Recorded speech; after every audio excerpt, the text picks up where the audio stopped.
เห็ดจำมืดเนาะโครงสร้างทางน้ำได้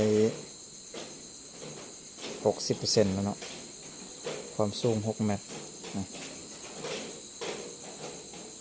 เหลือบ่ได้แล้วน่าจะ70%เนาะ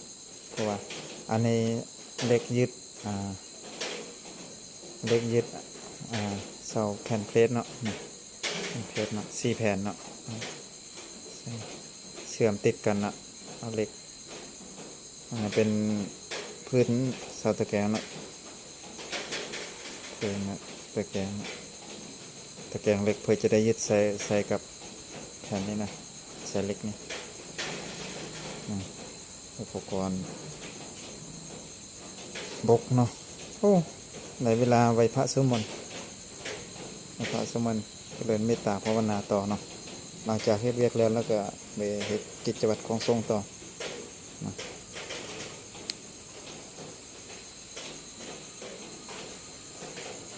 โอ้ทางอยู่พุ่นทางโอ้ทางอยู่ไหนบ้างทาง2,000 ลิตรเนาะ